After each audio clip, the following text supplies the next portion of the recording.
What's up, everybody? We've got those cloud lifters now. The audio is going to be greatly improved. When you guys support us on our Patreon, that's patreon.com/Tasteless podcast. The money we get there goes to make this podcast more awesome. So this should be a cleaner, better sounding podcast, at least on an audio level, than anything we've had before. All right, enjoy.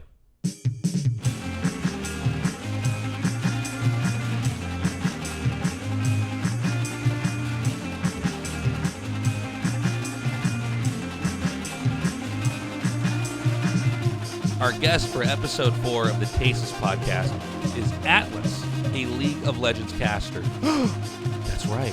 You probably thought I don't know, see, or talk to any of the League of Legends casters. Well, you're wrong.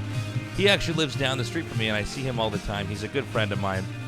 We had a really interesting conversation in this podcast. I think it's important for people to see. A lot of times people focus in on just one game and assume that, the other games are their enemies or that these people don't associate with each other when, at the end of the day, we all have a lot in common as people who are, fans of whatever respective esport we follow. And so we had a really cool conversation about his history as a caster. We talked about what it's like to be talked about on the internet, whether that's on Reddit or Twitter. And we talked about a lot of other stuff in esports, Heroes of the Storm as well. I thought it was a great podcast. I hope you enjoy it. Max, thank you for being on the show. How are you doing today? Absolutely fantastic, Nicholas. How you doing, man? I'm doing good, man. This is my first time doing a recording since, what was it? We did episode 3. That was before the first one came out. So now we're finally doing this again.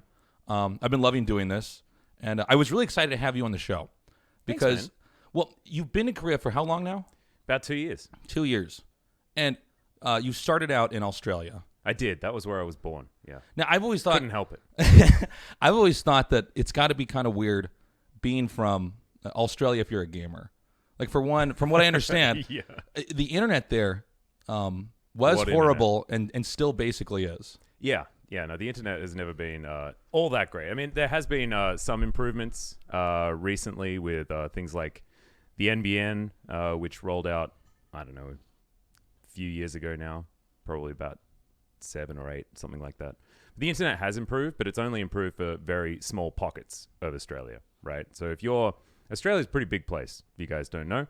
So it's not necessarily about being condensed. It's about being everyone's just completely spread out. And so the internet varies from place to place. And most people are going to be outside of NBN zones because it is just not in many places. Yeah, so basically it's so spread out, it's not cost effective to have. Well, I mean, I don't know. It's hard. It's all politics and the government saying that this isn't worth it for X and Y, and it's. But I mean, if you're in Sydney or a place like that, like a metropolitan area, is the internet doable then? Is it only for the rural areas? No, it entirely depends. So I was living in Sydney for 3 years. I'm originally from Melbourne. I moved up to Sydney to start my career as a commentator, and I had to choose where I lived very, very particularly because otherwise I wouldn't be able to have access to the NBN and fast internet. Do you think that's ever going to change out there? I mean, are there parts of Australia that are just going to be permanently fucked, or is this eventually going to fix itself?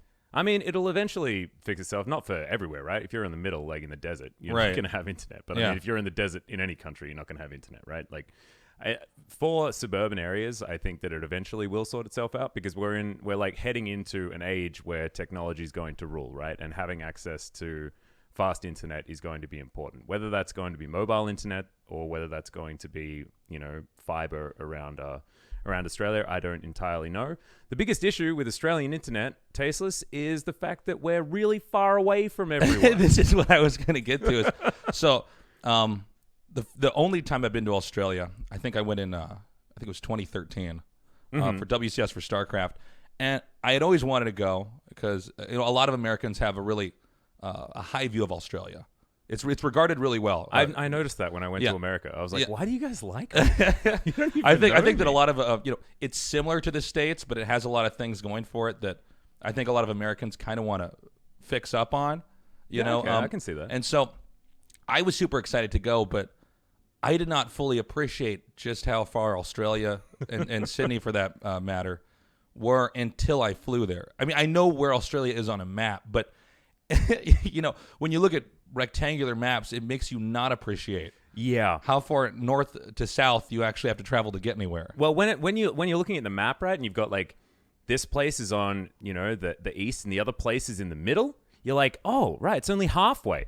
That's not how that works, actually. I think we flew into KL, Kuala Lumpur, or Singapore. I can't remember which one. But I mean, a common, pit stop to get to Sydney. Yeah. And in my head, I thought, okay, it's going to be just a few more hours, and we're going to be in Sydney. And then I sat down on the plane, super haggard from the flight from Seoul to KL, and then they said over the speaker, this is going to be, I think it was like a 10-hour flight, 11-hour flight, or something like that. Well, it's actually weird that you're making the reference from like flying from Seoul to Australia, because that's a long one. I've done that one a few times to go and see my mum. Things like that. You think about that from an American standpoint, that's like what, 17 hours or something like that. I've made that flight a few times as well. I mean, that's literally the other side of the planet. They made this announcement on my flight, and I immediately perked up and looked around at the other passengers, expecting them to be as shocked as I was. Yeah. And nobody was. And the plane starts to move, and I just realized, okay, this is my reality now. Mm-hmm. I'm in for a flight that was 3 or 4 times longer than I thought. So is it weird to get out of Australia, just being so far away physically from home and from frankly everywhere else? Well, the thing is, like, Australia is very different from almost every other country. Right? Because it is so isolated. Even our animals and our plants are incredibly different, right? So I get off an airplane in any other country and I'm like, where am I?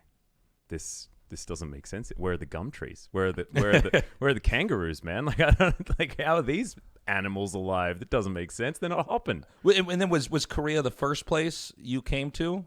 No, from working in Australia, and then well, as far as living in, yes, Korea is the first place that I've lived in outside of Australia. But the first country that I went to that wasn't Australia was 10 years ago, and I went to China for 5 months, just traveling around and meeting a friend of mine who was teaching English over there. So the culture shock had hit me 10 years prior. So I was relatively prepared for things to be a little bit different from how they are at home.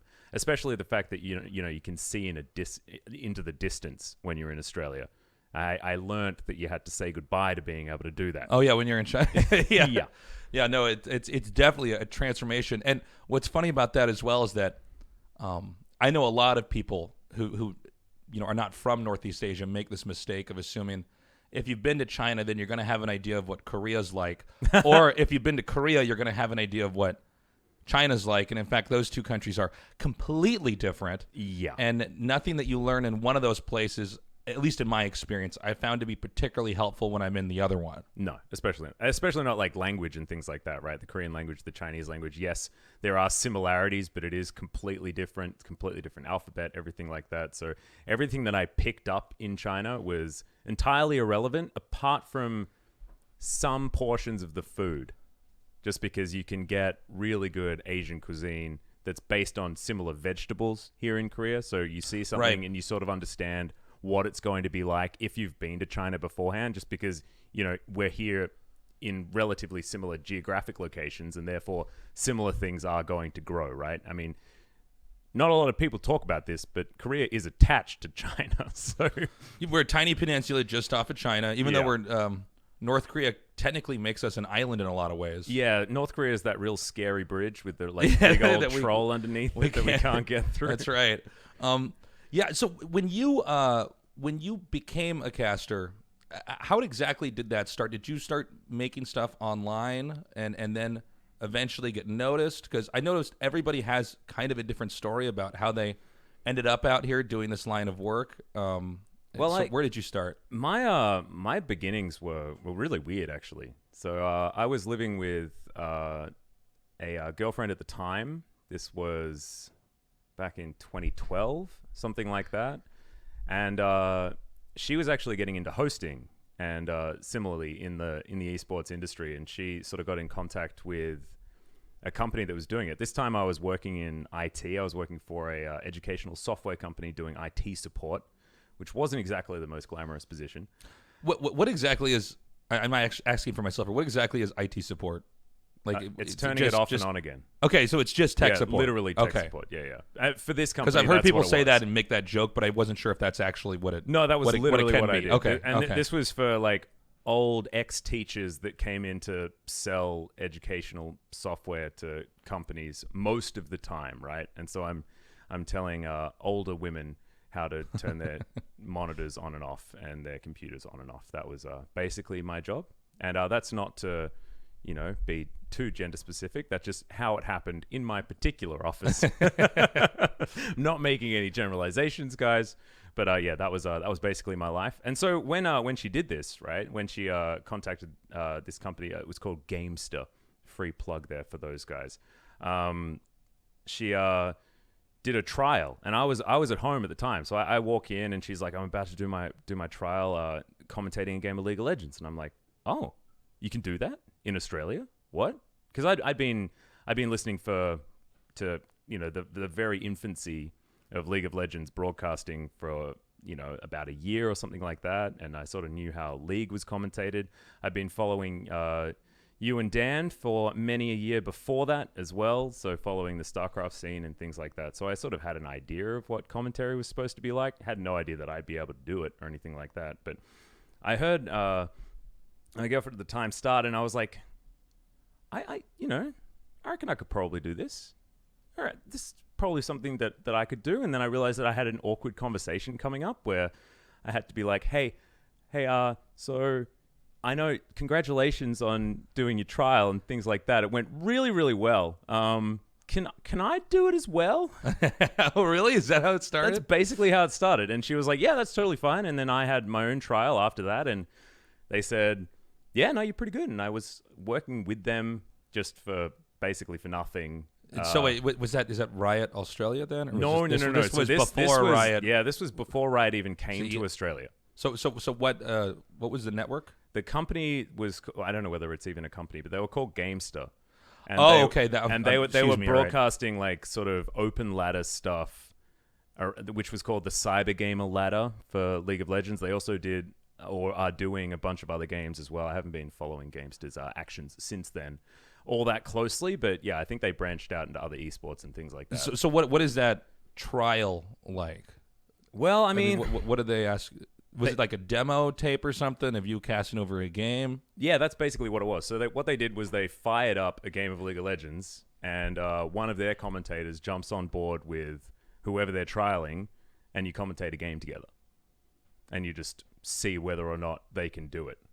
And there weren't any like distinct roles. There was no idea of how this is supposed to happen. This is back when League of Legends was a little baby that was still growing up, trying to find its feet. And so you could get away with being pretty lax with your technique, one could say, in this particular trial, which happened like, 7 years ago now or something like that? It's so were you nervous at all, or were you expecting to get it? I mean, were you going in there thinking I'm just going to have fun? Well, like for me, it wasn't like a paid position or anything like that. You know, I had already had my full-time job. I never expected this to be like an actual career path for me, right? This was just something that I thought seemed fun at the time. I had no concept of this possibly being something that I can make money on.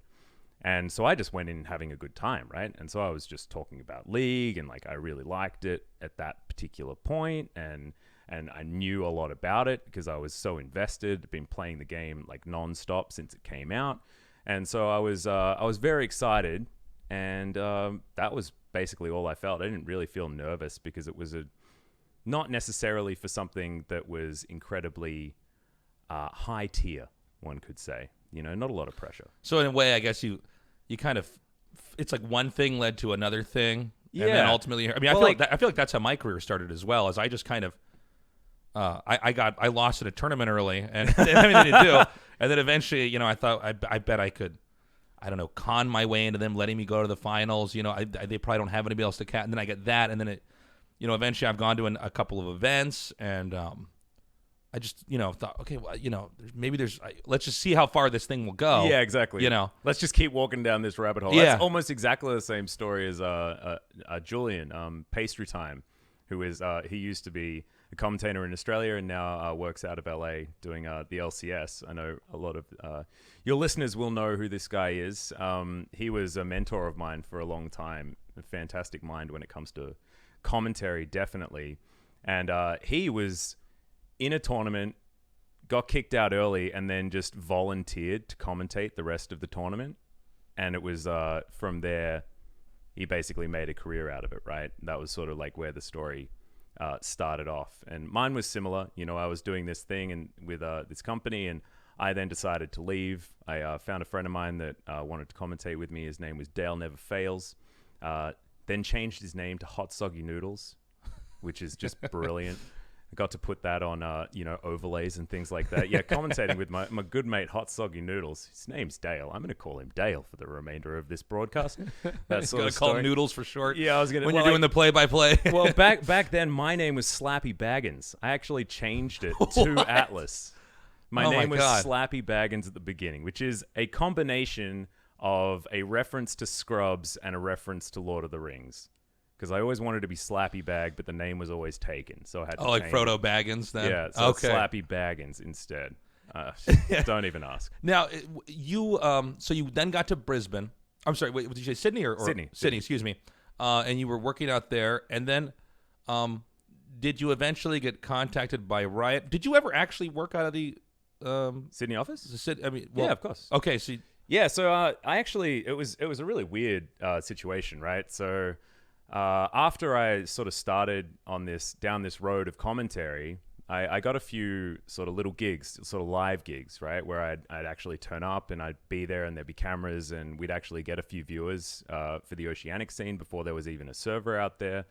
And so I got a bit of a taste for what this could actually be if I was a commentator full time, right? If there was an opportunity. And so I got really excited about potentially being able to follow this because I didn't see much value in my career at the time. And behind the scenes, I mean, there were all sorts of other issues as well. I mean, I was getting counseling. I wasn't doing so well mentally. It was a really rough time for me at that particular point. And so through therapy, actually, I was talking to this phenomenal counselor that I had. She was brilliant. Her name was Sarah. Shout out to you. Thank you so much for saving my life. She basically said, look, man, you got to do what you think you're good at, and you've got to do something that you're motivated to do, because otherwise your life is just not going to mean anything to you and you're going to keep spiraling, right? And so she was like, what you need is a complete change. Go out and do something that you want to do, that you're good at, and that you can provide value with. And I was like, all right, Mom, Dad, I'm moving to Sydney. There was no offer. There was nothing, like no one had said that I could commentate anything. I knew that there was going to be a Riot office in Sydney. I knew that. That was all I knew. And so I flew up and just decided, hey, I'll go and live with a mate for a little while. I'm going to stay on a couch. I'm going to start a TV and film course at Sydney TAFE. Did that for a little while and was practicing a lot of like interview technique, things like that, which was actually very useful moving into commentary. But it wasn't long after that I got contracted for my first actual gig for Riot. And from there, it was history. That was, I believe, 2013. Oh, it's hard to remember exactly the time. 2014, I think, was when I made the full move, and then I was contracted, and then by the end of the year, I was employed. That's really cool. You went and got counseling, and I think took that advice. I mean, I feel the same way for me, and I've also been in and out of counseling before. I mean, it makes a huge difference, but being able to do what you love and what actually has meaning to you, I don't think a lot of people have that opportunity. No, and a lot of people have jobs that just fucking suck. Yeah, and you know, the problem they have is shitty like, lives. They wait for the weekend, and then they die in their race. It's just, I mean, it's cool to be doing something that you really enjoy. Yeah, but like, it's weird, right? Because the way I interpreted it wasn't like I got really lucky in having an opportunity to do the thing that I love. The way I interpreted it is I found out something that I'm good at and was then able to pursue it to the point where I could find the opportunities because I was aware of them, right? Like, a lot of people have different skills. A lot of us have the ability to do different things, and many of us never actually find what we're supposed to be doing. Like, we're all different, we're all unique, and there's like 1.5 billion, like way more than we can comprehend, combinations of skills that you can utilize in order to be good at a specific thing, right?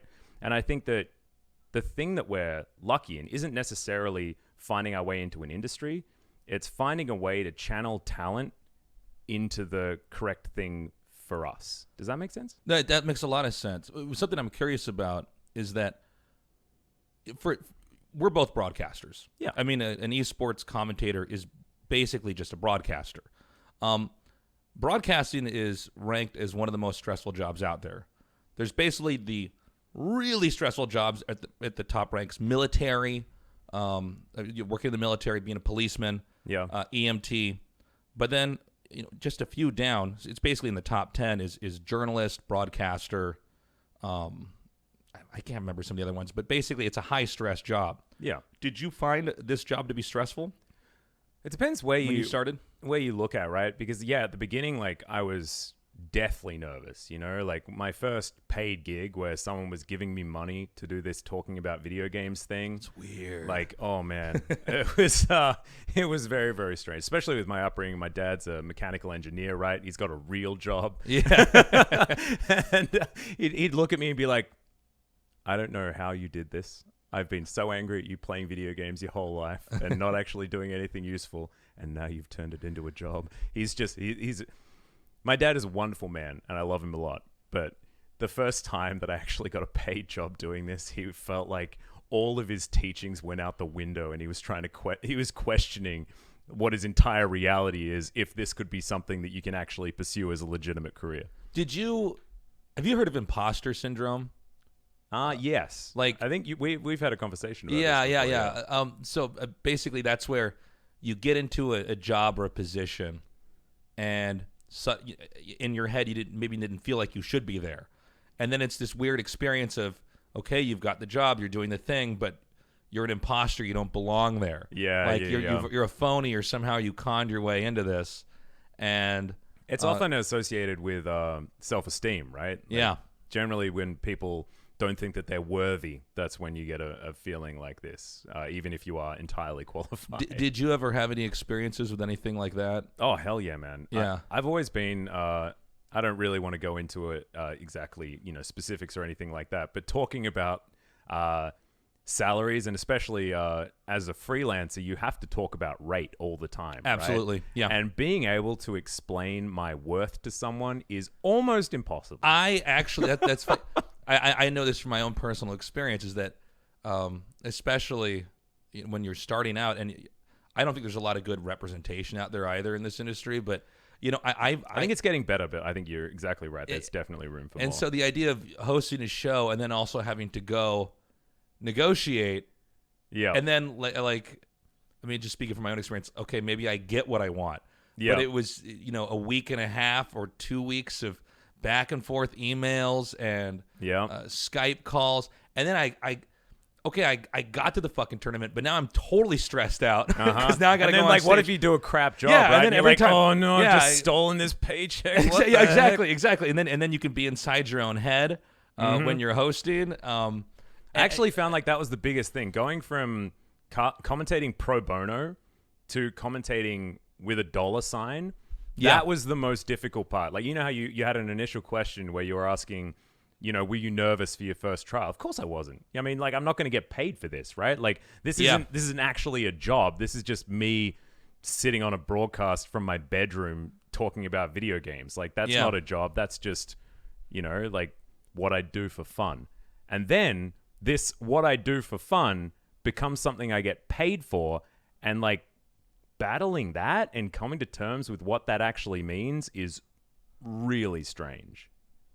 It's weird too, because a lot of times people do have agents or managers in entertainment in general, not so much in esports, at least, especially not for casting. Yeah, not necessarily yet, but I think that's definitely a gap in the market that probably should exist, right? Yeah. Or, like, there certainly are some esports managers out there. I know there are a few outside of my particular sphere of League of Legends that certainly have been pretty established at this point.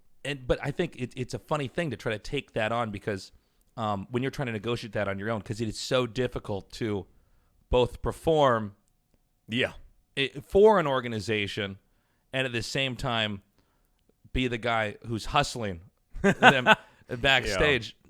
Now, what about public speaking? Did you feel like you were kind of naturally a gifted public speaker, or was this something that you had to learn and overcome and learn to enjoy? No, I've always been a bit of a public speaker. I did a bit of debating like very early on in my life, but otherwise I've just never found it all that difficult. I was always the guy that was up the front of the classroom trying to be a dickhead, to be honest. That was me. Just an attention whore. Oh, yeah. And I actually feel very similar about this. And it's not necessarily like it sort of has a bad connotation, right? But like there are some people that enjoy being in the center of attention, whether or not it's positive or negative, right? Like people could be up there making fun of me, but I'm just happy to be involved in whatever's going on, right? Like there are some people that enjoy that. There are some people that don't, right? It's like the introvert extrovert type situation. And I'm extraordinarily extroverted. I basically need to surround myself with people or cats at all times. Otherwise, I start getting very nervous. Yeah, no, I find I'm like a really gregarious person. I really need to be around other people, or I just kind of wilt. Yeah. And I start going insane. I start going insane. Like if I'm by myself for too long, I start questioning all of my actions. I'm like, but I haven't had contact with the outside world yet. Like maybe everything's changed now. You know, maybe actually eggs are the new coolest thing ever, and I just don't know. And that's a really bad example, but you know what I mean. Look, I think it's interesting to see, what kind of people want to go on TV. I mean, for me too, because it's like somehow in the back of my head, I thought, all these people should listen to what I have to say. I should, they should all sit down and listen to me. It's kind of like there's got to be some form of narcissism in it. I mean, And I mean, obviously I love StarCraft. I love casting, but I've always thought, God, isn't that a little bit strange? Yeah. Or, a little bit weird that I for some reason don't have something in my brain that would stop myself from doing that. It's weirdly like it's narcissism, but in the same way, like I struggled with depression for like a really long time. My self-esteem has always been something that I've struggled to keep up, right? So it's not necessarily like I'm overflowing with confidence. It's just if you put a microphone in front of me in a game of League of Legends or, a game of PUBG now, a game of Overwatch, things like this, right? Like that's where I feel comfortable. That's where my home is. And also commentary isn't a solo thing, right? It's not like I'm standing up and reciting a monologue or something like that. It's basically me getting free time to have a good conversation with a friend of mine that people then listen to and enjoy. Like, that sounds great. I don't think it's kind of acknowledged that often, but let's see, a League of Legends broadcast for you is about 4 hours, a little bit more, right? 6. Is it 6 now? Yeah, 2 best of 3s is generally about 6 hours. 6 hours now? Yeah, dude. Wow. Yeah. I my 6-hour casts were when StarCraft 2 was, I guess it must have been in Heart of the Swarm. The games were really much longer. Blizzard They gave the players way more workers at the start, which sort of sped the whole process up. Yep. So StarCraft 2 games are actually quite not short. I'd say like kind of a good amount for TV time with the breaks in there. But now Parting's back playing again, so of course the games are much shorter. Now that he's back, things are getting a little bit crazier. But to do a live broadcast like that, how many commercial breaks do you guys have? Let's say it's a 6-hour broadcast. You have.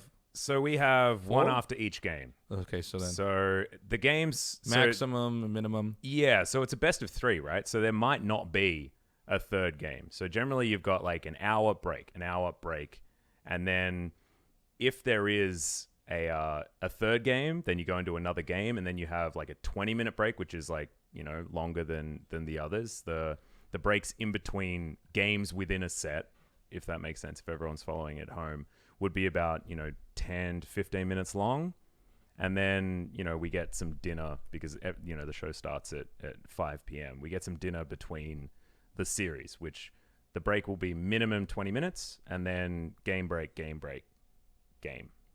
and then we're off. That's sort of how it works. That's an extraordinary amount of time to be on. Yeah. That's how do you personally prepare, or what is a routine, I should say, before your broadcast, after your broadcast? What does that look like? Because most entertainment has nowhere near that amount of outage. My main strategy is get enough sleep. That is definitely the best one. And I haven't always been the best at this in the past. I think all of us are guilty of this in the esports industry. Is sleep schedule is really difficult to manage because our work is at a very different time to a lot of other things. Even if you're working night shift, right? You actually have to flip a switch where you go from day mode to night mode. And Right. At least there's that distinction. Whereas we're like semi-night shift, but not actually. And when you're, we turn up to the studio at 3 p.m. and then we're live at 5. So I like to sleep until 1 p.m. so that I can be, waking up for a couple of hours, then at the studio for a couple of hours, getting makeup, getting things sorted, and talking to Papa Smithy or LS, whoever I'm commentating with. And then I'm on the broadcast. I've had my coffee. I'm like good to go. And this is the time where I'm on. This is the time where I would be starting work if I was at a regular 9 to 5 type job, right? Like being able to have that sort of morning period, which is the wrong term. MORNING, guys, not the other kind of morning period. Having that sort of like morning and then work situation is what I need. But I mean, that's hard to manage, right? Because the nighttime is when you should be sleeping, and then you wake up in the morning, and then sometimes you wake up at 9 a.m. and you've got a show at 5 and you're dead by the end of it, because our shows end at like what, 12 sometimes, 11:30. Like we have some really long days, and it's really hard to be working at max output when it's 11 p.m. and you've been awake all day. I also find there's a decompression period that I go through after I've casted. Yeah, exactly. There's something, so, that you're shouting a lot when you're casting, which is sort of using certain muscles in your face and your neck. And you're trying to stay kind of hyper-focused on, what's a really complex puzzle that's going on the whole time and kind of recite what's happening. But I find that I'm not good for a conversation for about at least a half hour after I get done. In fact, when I'm leaving the studio for GSL, I get to meet some of the people that come down to the show. I'm useless. These people want to say hi to me, or get a photo, and I barely know what I've said to them. Yeah, I'm totally out of it. I've had periods where I've greeted the same person 3 times, 3 days in a row. I just forgot he was there because there's some kind of like mental release. Like I'm untethering stuff, and it's hard for me to, I can be social later on in the night, but I definitely have some kind of period where I have to boot up and then turn myself back off, like system shutdown. The way I see it is like when the camera turns off, my brain turns off with it. Yeah. Because I don't need it to be on, right? Like that's my job over. That's what I need to do done. And then afterwards, like you can have half of the brain, because I have the same thing. It's sort of like the cool down time that you need afterwards. And mine honestly lasts for the rest of the night most of the time. Then I go to sleep and wake up and do it again. And another one I found, tell me if this is similar for you, is I absolutely cannot have anybody give me bad news right before I go live. I don't know. Oh my God. What? Like if you're fighting with a girlfriend or something like that, it's like the biggest disaster. Yeah, or I've ever. had moments where someone just says something, like just the wrong thing, or brought some stupid problem, and right before I went live, and how that can shoot me onto this trajectory, because I'm trying to be someone for the audience the entire time. Yeah. And if somebody kind of messes with that, for me, that kind of boot up process, an hour or two before I go live, I feel like it can really throw me off. I think even if I feel thrown off, I can hide it well. Yeah. But I have as a rule with, whether I'm, in a relationship or just people I work with or anybody is nobody can fuck with me before I go live, because it makes my job 10 times harder. Yeah, and there's also another thing to talk about along those lines is feedback, right? And this is something that you've probably had, during BlizzCon and things like that, where there are a lot of commentators all working together in the same for the same show. Generally, we want to be able to like give each other constructive criticism, right? In this job, that's really delicate. It's really delicate to do because everyone has gigantic egos, because that's just the people that get drawn into this job. It's part of the package. It's what happens. We've accepted it. It's fine. But also, everyone's really, like, we all thrive on confidence. We all thrive exactly what you're talking about, right? Like, you can't be tilted before you go on a show because you need to be emotionally balanced to give the best product. And so it's really hard to know when, like, someone's doing something that's really wrong and they're repeating themselves over and over again with this particular issue. You have to go in and tell them that this is a problem, but you can't do it in a way that's going to break them mentally if they've still got more of a show to do. Like, it's such a delicate tightrope that you have to walk with that sort of issue. It's tricky too, right? because you've got feedback that is sometimes the feedback is very good. Sometimes it's not helpful.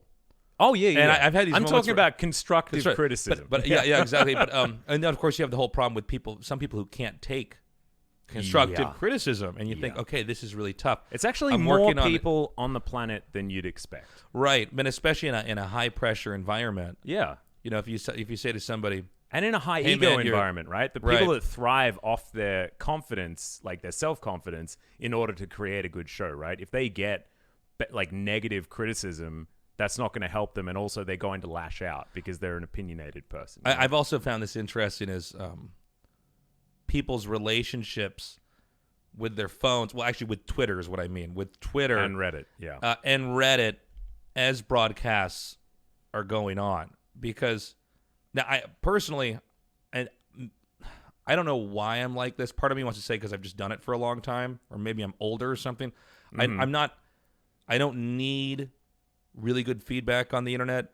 Like my first 2 years I broadcasted, I would read every Team Liquid thread and go through the whole thing.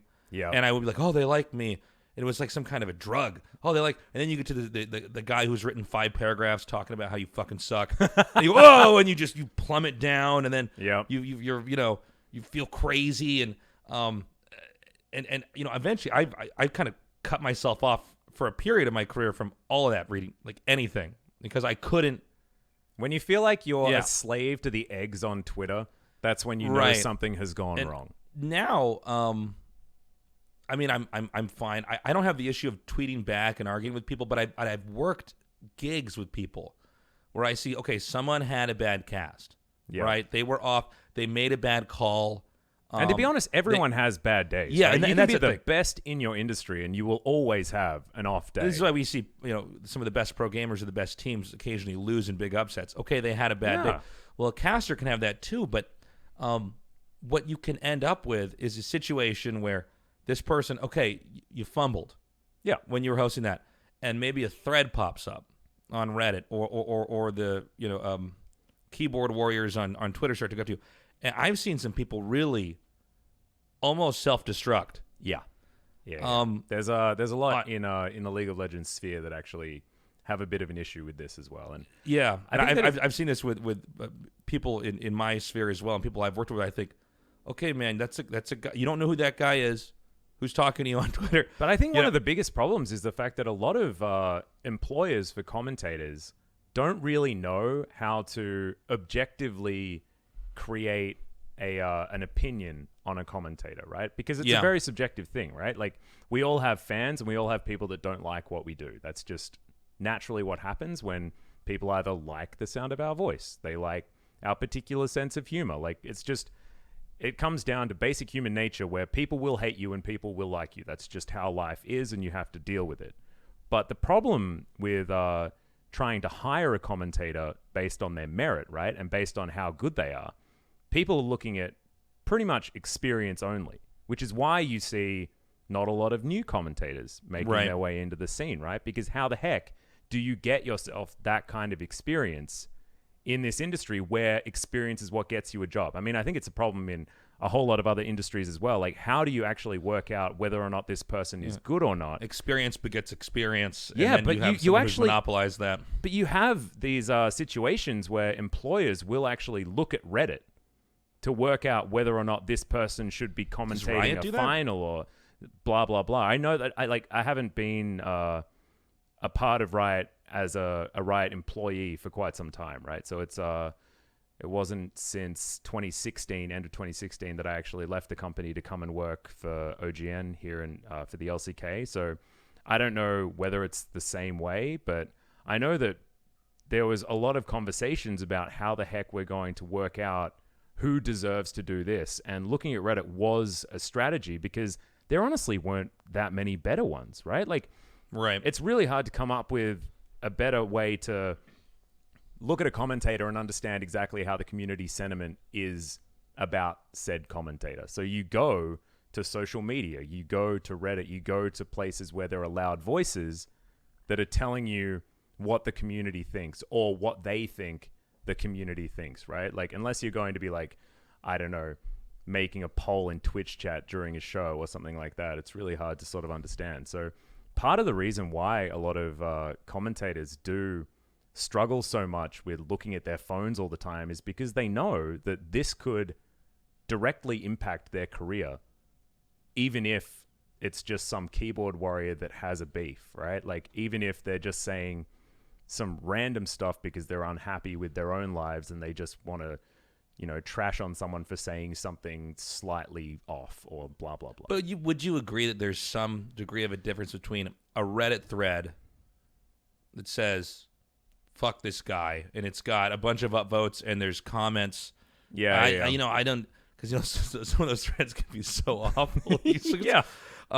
Where you'll see somebody just getting torn absolutely apart. reamed, yeah. And you're thinking, oh, and sometimes you're reading it going, okay, that's not fair, or that's not even what that person said. But it becomes like this hurricane of toxicity. But I mean, but there is a difference from that between, you know, some guy on Twitter, or girl or whoever is the individual who's kind of accosting you. Because I've seen both. I've seen threads that come up and, you know, it's a 4-day event and that person's pretty messed up, you know, by it, and you know, can they kind of pull it together, and you know, or you know, people just unable to handle just strangers on the internet kind of coming out and attacking them. Yeah.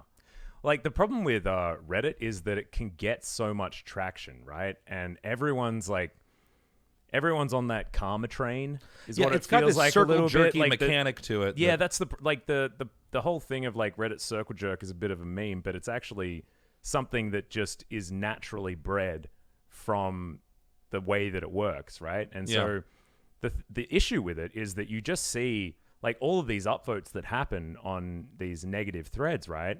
Every one of those numbers is someone that's clicked this arrow, right? And so you're looking at a statistic of the amount of human beings that don't like you.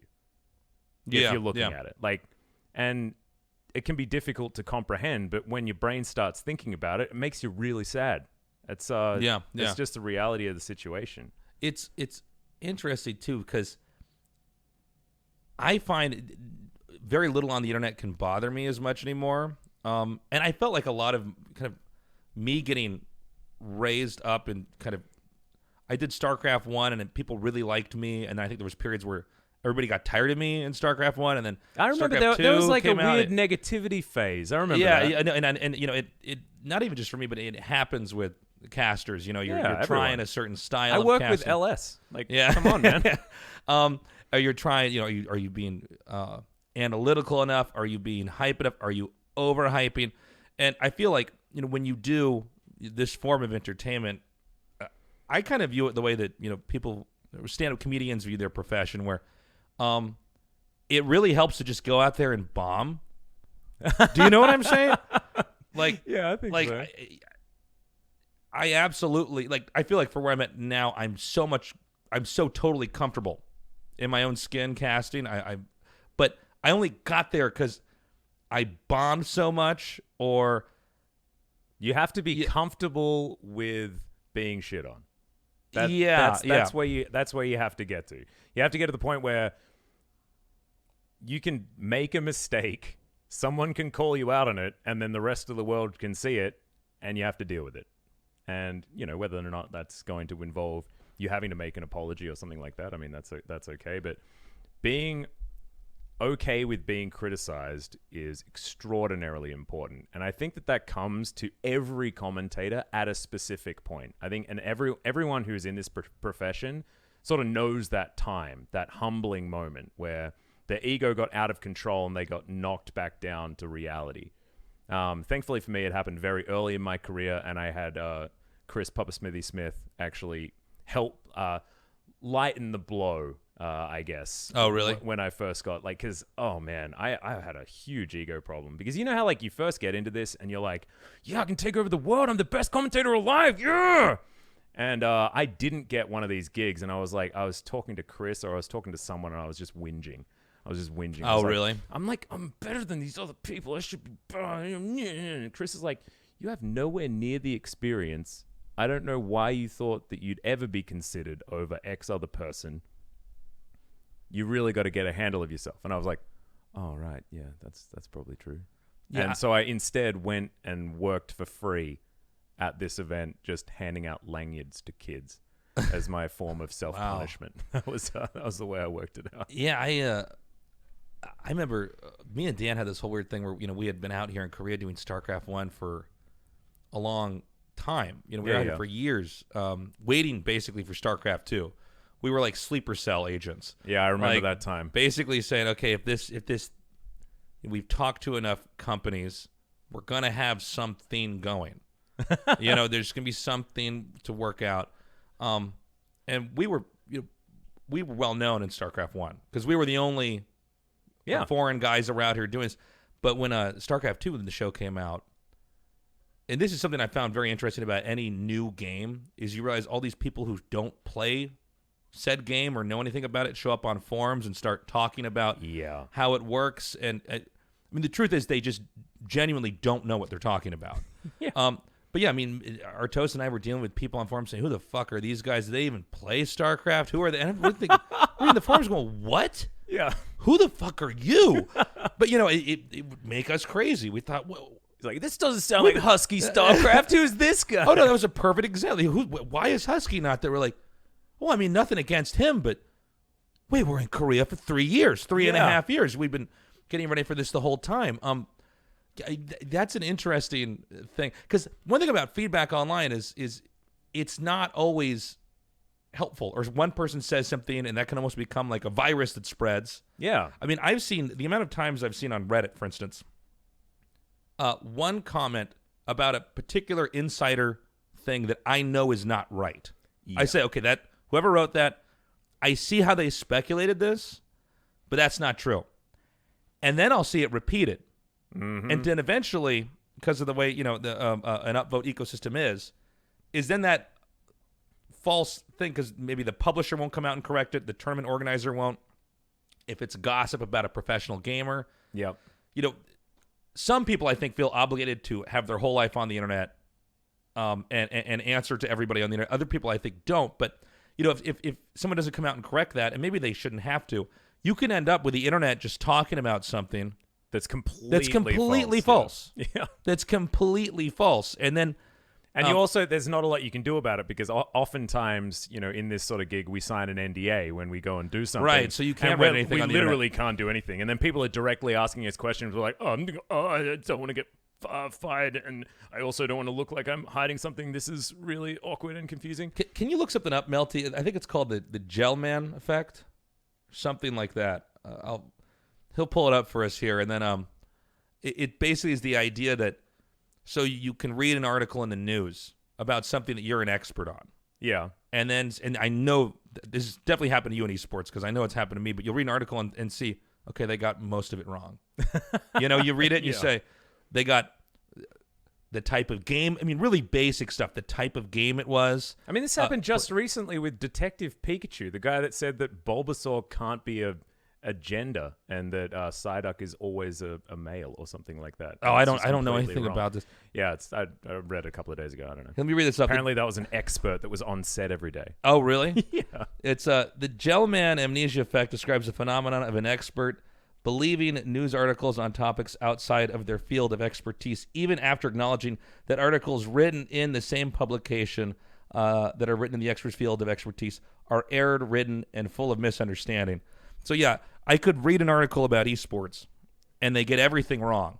Yeah, and then but you could read the another next article's article about Syria. Oh my if it's God. about Syria, and I go, okay, well then I'll go back to being like, okay, everything is fine then. So that's what's happening in Syria. I think we can call that like the BuzzFeed effect, can't we? Something like that. Yeah, where you have an article that comes out, I'll take the news and say, okay, this is all really interesting. Yeah. And then when they write about my one thing, I say, okay, it's wrong, but the rest of the stuff must be right. Yeah. I feel like there must be so much misinformation out there on the internet. Yeah. I like to think that happens as well with Onion News.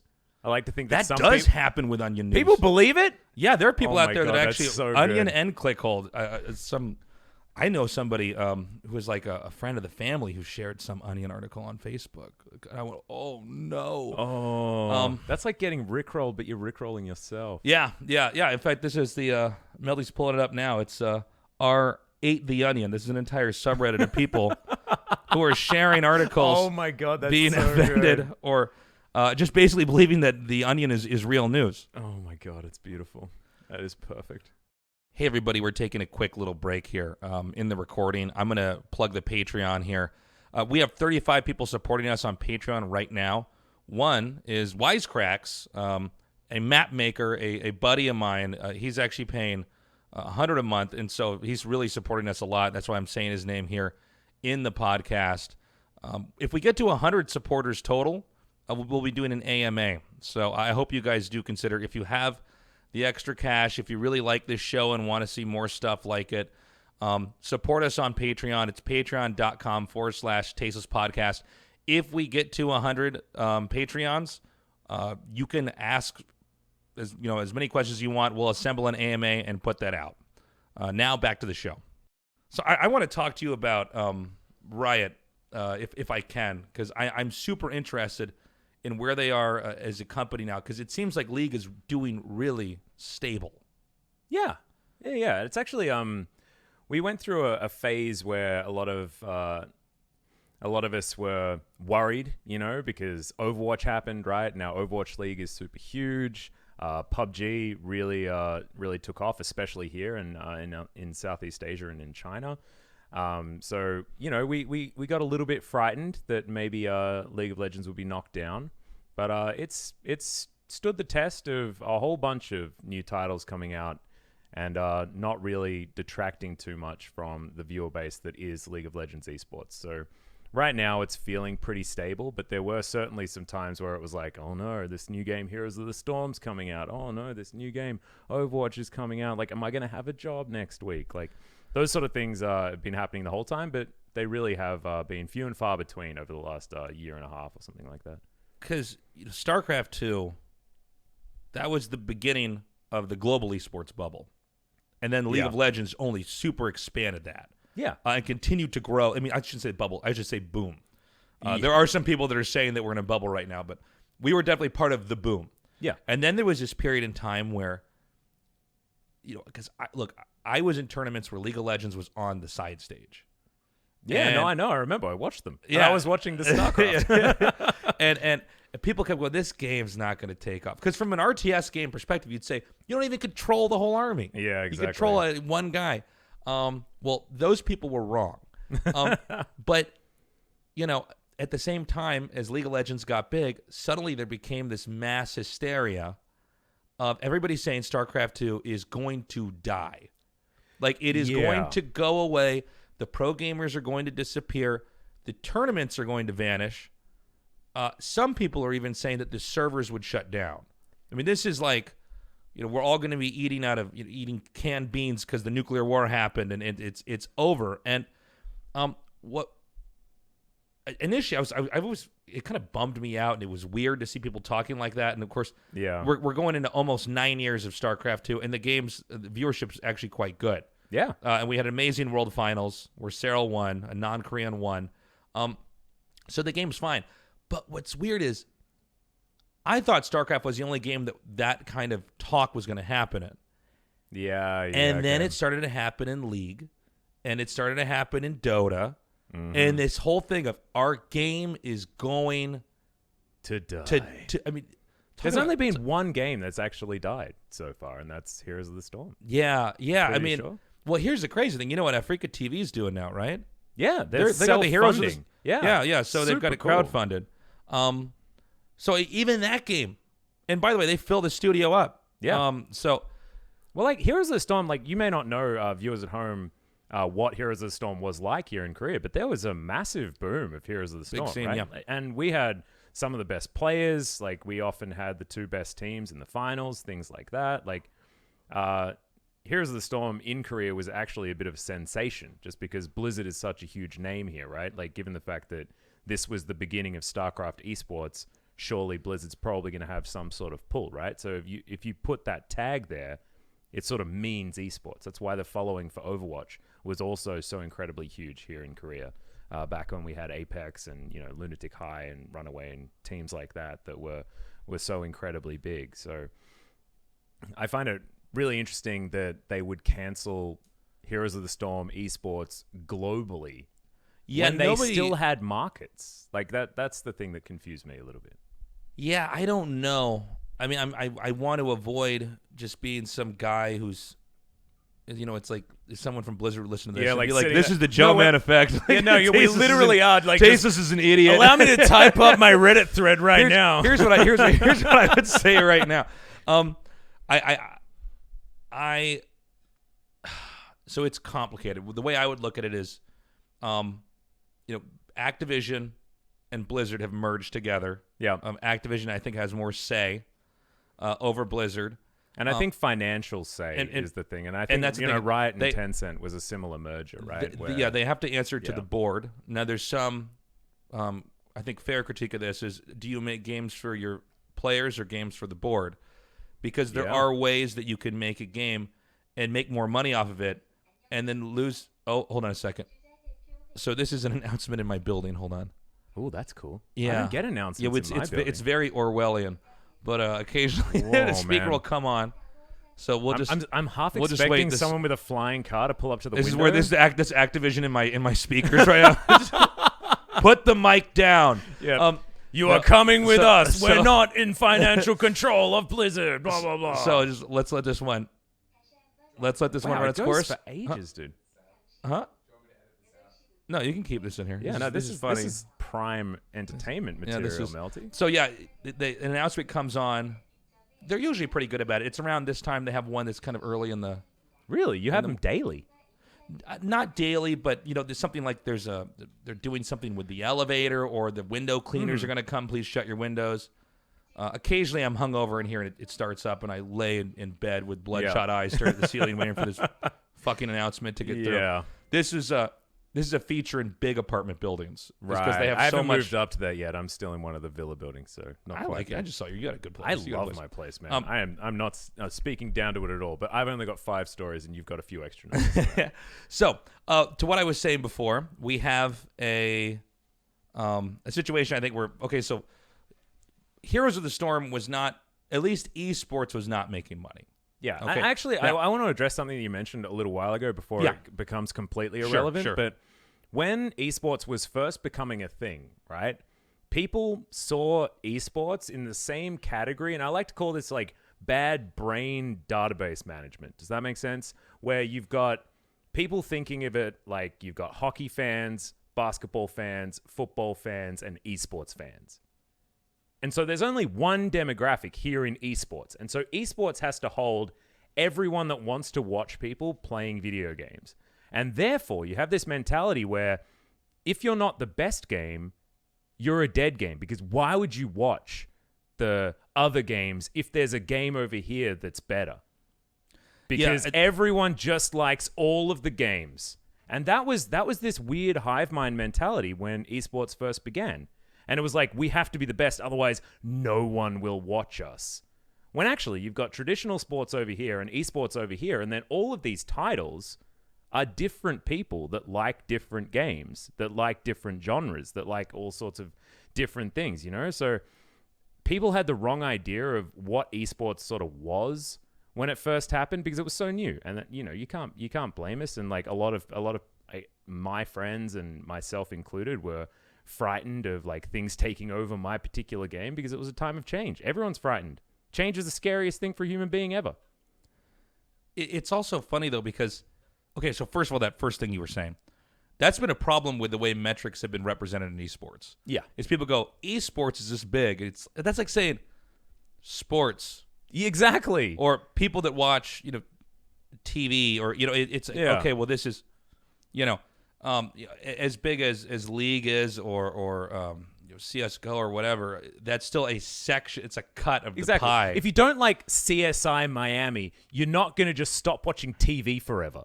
Yeah. That's sort of how that sort of works. Not even just that, but the idea that, the smaller market shares of the esports pie are not worthwhile is another interesting one I've found. Is this problem where you have the we have to be the biggest mentality.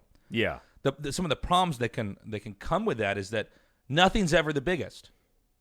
No. But not forever. No. And so you end up, does that mean that everything is supposed to be temporary? You shouldn't be aiming to be the biggest. You should be aiming to be sustainable. Right. That's what you should be aiming for. Well, this can go back into what we were mentioning with Heroes of the Storm is it seems like, and like I'm going to say this again because a lot of times people think I'm actually like a Blizzard employee because they see me casting StarCraft all the time. Yeah, and at the WCS events and stuff like that, and it's sort of assumed, oh, this is this is Blizzard Tasteless. But it's not. I'm a contractor, even though I work almost exclusively with Blizzard titles. But from what I've understood is that that esports model that they built for it, it was they were operating at a loss that I guess they felt was too much to justify. Mm-hmm. And I guess they got in a really weird position because they had that big. This is all public knowledge, by the way, but they had that big summit where they invite all the influencers down there and kind of see what their plans are. I remember that. And then had this whole thing presented.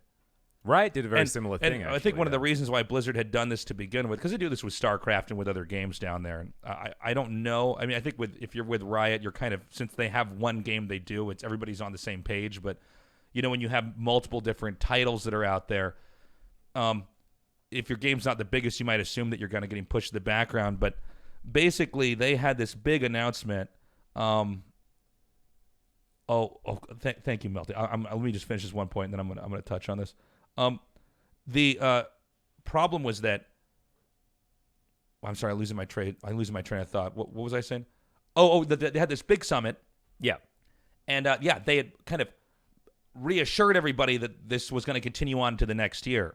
And then 2 months later, they canned the whole project and ended the tournament. Yeah, talking about Heroes of the Storm. Heroes of the Storm, and sort of how it was handled. And I think that even Blizzard didn't know until very short notice that things weren't going to work. Because I had personal friends that were deeply affected by this in Korea and back in Australia. I knew all of the Heroes commentators were actually just coming out of their shells. It was actually really, really sad. Because some really close friends of mine from back in Australia who I'd known for a long time that have a lot of talent were following this game, right? And we cling to a game, right? Because with especially, MOBAs and StarCraft as well, like you need to know build orders that have been around for like 7 years, right? Like you need to know a deep history in case someone brings something back or blah, blah, blah. So in Heroes of the Storm, these people had put in so much time, so much effort into learning how the meta has evolved over time. Like, who was strong back here, when Abathur comps worked, like, back when Illidan was strong, and now he's not anymore, and now we've got Medivh in every single game, and blah, blah, blah.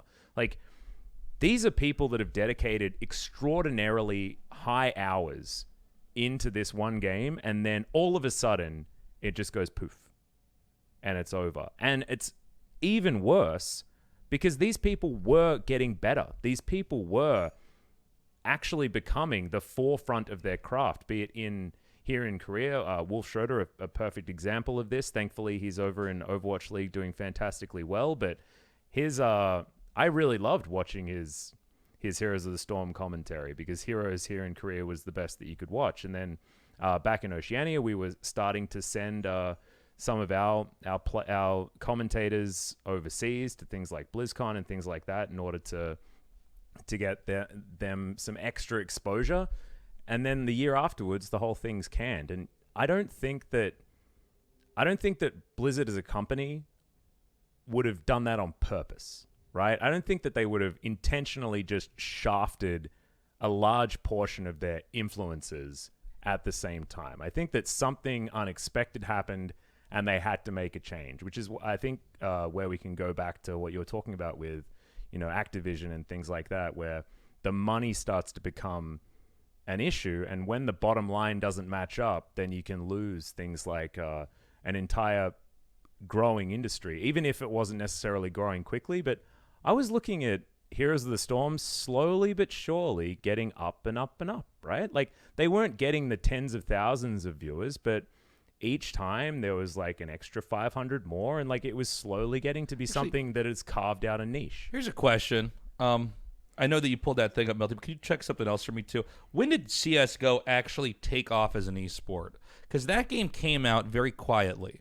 Counter-Strike's been out for, several iterations over and over, but CSGO was out for a while, and I felt like it just kind of steadily grew.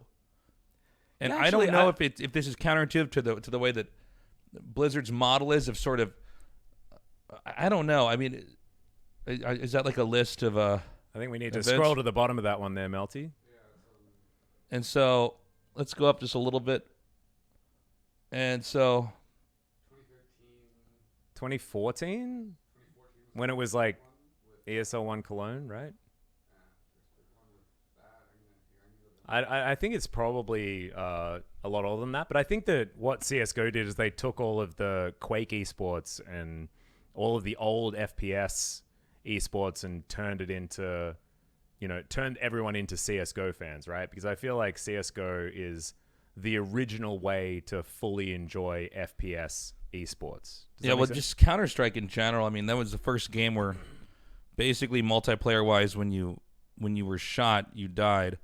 Quake, you'd be eating missiles in the face and go pick 20 up armor. Missiles and you're gonna die. Yeah. But with the Heroes thing, I wonder if they could have done something differently with it. I guess the other problem is it sends a bad message when they do let that go, because that sort of causes a ripple effect of insecurity. Way to do it, right? Not even just with other Blizzard titles, but just in general. Yeah, because if Blizzard will do it, then that means other companies will copy it.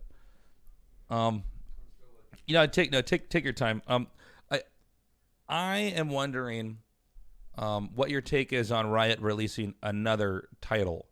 I don't know.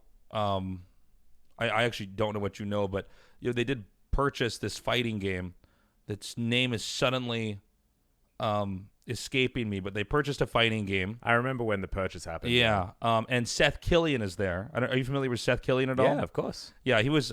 He's one of my favorite Street Fighter commentators. Yeah, I followed his career for a long time. Yeah, he's a really smart guy, really good commentator, and he's working over there. So, thankfully, they still let him commentate Street Fighter. Yeah, that's cool that they do that too. I wonder. What do you think if Riot does do some kind of a fighting game? What kind of future do you think that is for them? I think it's actually really weird territory, right? Because I think that the fighting game community, like the FGZ as a whole, is something that's very different to everything else in esports. So how Riot's going to find a way to actually, even if they can, penetrate that kind of market, which is built on like, it's almost like a School of Hard Knocks type situation, because everyone in the fighting game community clawed their way towards becoming something, and the fighting game community had to fight tooth and nail to be able to create their own tournaments. And, companies like Capcom have only recently started really fully backing these type tournaments and things like that. And thankfully now we've got EVO, we've got Capcom Cup working as well, but that should have been a long time ago, because Street Fighter's been around for eons in the esports hemisphere, right? So how there haven't been like more of these sort of like widely broadcasted tournaments is a little bit ridiculous. And like thankfully, things like E-League have happened now, and like they've got more exposure on TV and things like that. But the fighting game community is somewhere where everyone sort of is really proud of what they've built. And when you try and be the new guy on the block in a situation like that, it's really, really hard. It's also one of these things where you have two very different worlds that ended up making the fighting games as in the titles themselves, and then the scene in the West is you have Japanese companies that made, let's just say Street Fighter, let's say Capcom, right? They've had historically a very different attitude on esports. In fact, you couldn't have tournaments there for a long time because it was viewed as gambling. Right. Okay. And so you have that. So there's sort of a weird degree of inaccessibility. Where Korea's the laws were different. They were able to get this thing off the ground and do it really well. And then you have in the West an attitude of rejection of esports. Yeah. This is a kid's culturally, thing, like, yeah. blah, blah, blah, yeah. Or this is fake, or they don't get us. I mean, if you guys are listening to this, definitely listen to my podcast with Gerald. That's episode 3. Yeah, this is definitely a precursor for going back and watching that if you haven't already. Because it was very interesting getting his take on it and kind of his interpretation of the different scenes, because it seems like if Riot's going to move in to this territory.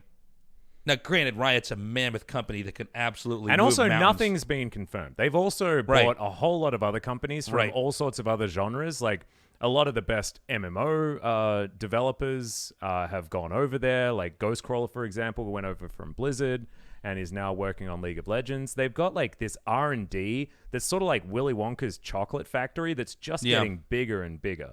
And just sorry, guys, I don't know anything about Game 2. I'm doing quotation marks here, even though you can't see them, but I don't know anything. It's been a while since I've been an actual. I'm like, he winked at me, guys. He didn't do quote marks. No. But like, it's really hush hush, even inside the company itself. Like, I promise you, like, they're doing their very best not to have any sort of leaks. There was, there's been a few failed attempts at games that they wanted to get off the ground, but didn't get them off the ground fast enough and sort of missed that market opportunity, things like that. There's all those sort of whisperings that have happened, but no one knows what the next game is going to be. But every month that it's not there, the expectation only grows. It's funny, too, because people, I think, on the internet a lot of times will assume, oh, Blizzard is this, or Riot is this, or Valve is that. Or Capcom is... When you see how big these companies are and how... Like, you can have an entire development team quarantined off. And the rest of the company doesn't see that. And also, you can have entire development teams quarantined off sort of together as well. Like, separately from, like, within their own sort of unique quarantines. And I think that's what, a lot of the R&D is when you're looking for the next big thing, right? You can have lots of separate, like, different ones that even can't talk to each other and things like that. Like, it's real crazy when you get to numbers and to success levels as high as games like, World of Warcraft, for example, and League of Legends. They're going to be pouring so much money into the company, and what they use it for is a lot of these, like, creating new IPs and finding the next step for what they want to do. And Blizzard, at least, got off their ass. They did Overwatch, and Overwatch was successful, and now Overwatch League is huge. Like, that's super cool. I find it difficult to follow, but, like, that's neither here nor there. All right, let's talk about Overwatch League while we're here. What is your take on that franchise's future as a game, as an esport? I mean, for you doing Riot Games... I mean, I'm sorry, you don't work at Riot. You're doing a Riot game. Yeah, okay? And I also commentated Overwatch for a year and a half as well. So, but where do you think its future? Because you are primarily the same way. I mean, I've done other games and other shows. I know what you mean. But I am essentially associated with StarCraft. As someone who does League at Riot, how do you see Overwatch in its future? Overwatch is a really interesting one for me, just because Blizzard has pushed it so incredibly hard. And it was the first game, I think, of its kind that came out with the intention of being an esport. It's almost like it was forced to be an esport. Does that make sense? Yeah. And what has happened with most other esports titles that exist, right? They've been brought out as a game that people are supposed to play, and then people have found avenues to make this something that people enjoy watching. Whereas Overwatch came out with the distinct idea of becoming the next esport. And I don't know whether the experiment is necessarily a success, but they've definitely poured a lot of money into it, and they do get the viewership to back it up. And the sponsorships are definitely there. And I think the structure is definitely good. But part of the fear that I had for Overwatch League was that fear that you got as a kid when you were making a SimCity city. And you pause it at the very beginning. You cheat to give yourself heaps of money, and you build all of your roads, and you get your residential area in a specific location, you get your industrial over here, you've got your commercial sorted out, you've figured everything out, you've put it all down there, but nothing's actually moving yet, right? Yeah. So your foundations in your mind are exactly where they need to be. And then for me, sometimes, like, I'd press the go button and, like, no one would show up to my city, and it wouldn't work. So, like, that was the fear for me when Overwatch first they came had to out. lay a lot of pipe before that thing, before they turned the switch on. Exactly, and it makes it difficult. And thankfully for Overwatch fans, like, it did actually work, right? And the first year, like, I remember playing it for the first time. I was like, this is so chaotic. I can't follow this at all. Like, how is this supposed to be an esport? And then I had to sit down and figure out how to commentate it. And look, it was difficult. There were memes born from how difficult I found it at the beginning of my Overwatch commentary career. You can look that up if you want to. I'm not going to repeat it because I'm sick of taking shit for it. But eventually, I figured it out, right? And then there were, compositional situations and actual, like, I think what makes a good esport is having translatable skill expression on the screen that's digestible. Does that make sense? Like, being able to let's take fighting games for an example here. If you look back at Daigo's super play, where he parries every one of Chun-Li's kicks in her super and then cancels supers her to death at the end, like, with a sliver of health. You're watching that, and you could have no idea what Street Fighter is about, but you know that is a damn cool thing to do. And I think that's what makes an esport great, is when a moment of brilliance is digestible by an audience. And for StarCraft and for League of Legends, it's actually a little bit more difficult because the skill, I guess, the skill floor for being able to appreciate it is way higher than that of a fighting game. But Overwatch for me was so chaotic, I was wondering how the heck you're supposed to spectate this in a way where you could see the cool stuff that people are doing. And that's something that thankfully they've worked on, and now the Spectate client is much better in Overwatch. So I find now watching Overwatch, I can appreciate it, but it was looking a bit touch and go at the beginning there. Yeah, Overwatch it wasn't the game for me when it came out. I found that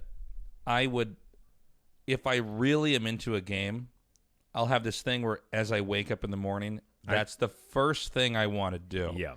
Like, not check my phone, not brush my teeth right away, wake up and get on my computer and at least load it up, maybe play a game, and then even start as a normal human. Yeah. That doesn't mean that if I like a game, that's what every morning looks like. But that the moment when, if you can get on the obsession, computer, obsession moment, right? And you're excited and you're thinking, okay, it's like I got the whole day off. Let's just. I didn't have that with Overwatch, but I'm not as an individual important in this matter, because the question is how many people do like it. Yeah. There's all sorts of other games that, like, I didn't think I'd like Hearthstone at all, and I totally got into that. Oh, me too. But I'm rooting for it because there is a lot of concern in the industry that if this doesn't work, that it can knock esports back as a whole. Well, this is the problem, right? And this goes back to what we were talking about before, where we were discussing, like, everyone's mindset with, like, esports being this singular entity instead of being a whole lot of different entities, right? And a way you can combat that is by just assuming that we're all the same and everyone's success is everyone's success, right? So you can look at on the other side, like the cup half full, I guess you could call it, where if Overwatch League does well, us as League of Legends fans should be like, oh, hell yes. All right, esports is legitimized by this. So it's sort of like it's the dichotomy of that situation where you're compressing it back in together and then looking at it as a positive. However, conversely, if something like it's the same way if something really bad happened to Riot, yeah, I would be fucking worried. Exactly, because then for the not just everybody, all my friends that work over, that are covering their games there, or the players, thank you. But also for me too, I would be like, oh shit, this is going to affect me as well. I mean, as much as these companies are all kind of sectioned off from each other, with a couple exceptions, you got WCG is coming back now. IEM, IEM's still there. Yep, IEM's, because I always thought it was so important. that you had these different franchises had their games next to each other, even though that I get why they don't want to have that. Yeah. Because it's like all these things need to survive and work, and it's so interesting, right? Because you've got IEMs, but most of what IEM is like CSGO. It used to be League of Legends, but it's not so much there anymore. There are some of those, but you've got StarCraft there, and you've got a few other things. Well, they've got, let's see here, IEM. Is Hearthstone still at IEMs? Well, no, there's a difference between a game being at IEM and then it being an IEM game. Right. So they always have StarCraft and Counter-Strike, which would make sense because the guy that's running it, Carmack, is like old school, and he was originally in oh, he's great. Yeah. But StarCraft and Counter-Strike are sort of viewed by the company as like, okay, these games are kind of the grandfather esports or whatever you want to call them. Yeah. We're trying to keep these. I think the term they use is legacy esports. And then I think they had League there, or they used to. They used to, yeah. And that used to be a way of qualifying for the World Championship back in the day. That was sort of like before we'd had our own league systems and things like that within League of Legends. But I think it is helpful to have these things put next to each other. Yeah. Like, I've always thought it'd be cool to have fighting games and StarCraft. Well, this is what my point was going to be, right? Oh, because really? IEM is a separation of genres most of the time, right? So you've got, like, say, Hearthstone is there, but you don't see Magic the Gathering. CSGO's there, but you don't see, Call of Duty as often. And StarCraft's there, of course, because it's the only RTS that anyone watches. But you look at EVO. EVO is 100% a celebration of whichever fighting game you're into all at the same time. That's what I love about the fighting game community just in general, is that they don't have the feuds. They're all coming up together, and they're all celebrating having competition within their own games. There's even players that are competing in different games throughout this whole thing, and they're able to do it at the top of their game. Like, it's a really different way of approaching sort of the competition within the esports sphere, which I actually really like. We kind of had a reversal of that in RTS, because RTS used to kind of be like, the Warcraft 3 guys would look down on the StarCraft guys, but the StarCraft guys would have contempt for the Warcraft 3 guys, because Warcraft 3, they were getting to travel around. And then the Command and Conquer guys they're just leaving, I guess.